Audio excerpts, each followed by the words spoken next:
আসসালামু আলাইকুম প্রিয় দর্শক, আমাদের আবু তোহা আদনান ভাই মূল্যবান তার ইসলামী জাগরণের যে বক্তব্য সেটা তুলে ধরছেন। সরাসরি তার বক্তব্য শুনুন।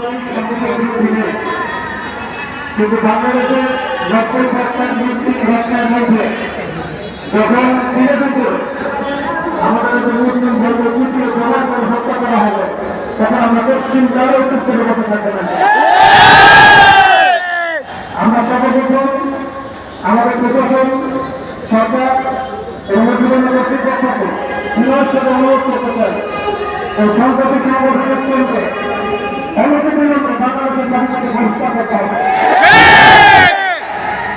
এই জঙ্গি যুগের ভয়ে খেলা অনেক হয়েছে।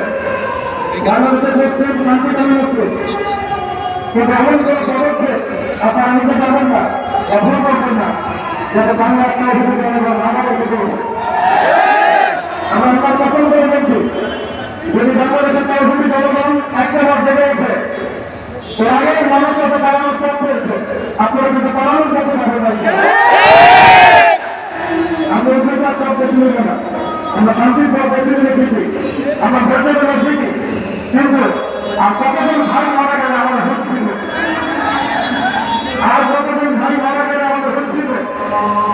আমরা আমাদের অধ্যক্ষ কর্তৃপক্ষকে বিনয়ের সঙ্গে অনুরোধ করব, যারা ধীরে ধীরে আমাদের মুসলিম ভাইদেরকে এভাবে রাস্তার মধ্যে কুপিয়ে হত্যা করেছে, জবাই করেছে, এবং নৃশংস সরকারি এবং সন্ত্রাসী ধর্মভাইদের তারা পাশাপাশি আমরা এই উপযুক্ত বিচার দাবি করি।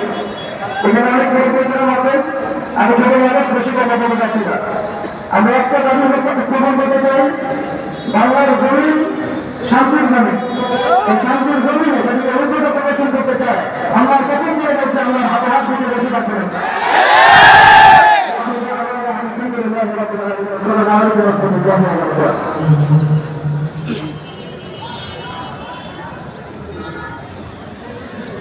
এই মুহূর্তে বক্তব্য রাখবেন হেফাজতে ইসলাম বাংলাদেশের যুগ্ম মহাসচিব মাওলানা কামাল উদ্দিন আহমদ।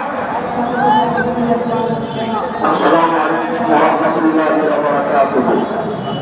উপস্থিত রাষ্ট্রীয় বিক্ষোভ সমাবেশের সংগ্রামী সভাপতি, উপস্থিত জাতীয় নেতৃবৃন্দ, প্রিয় ভাইরা আমার, আজকে সারা বাংলাদেশে পরিষ্কার হয়ে গেছে অতীত খুনি শেখ হাসিনা বাংলাদেশের অগ্র সন্ত্রাসী ইসলামকে মারতে নামিয়েছে।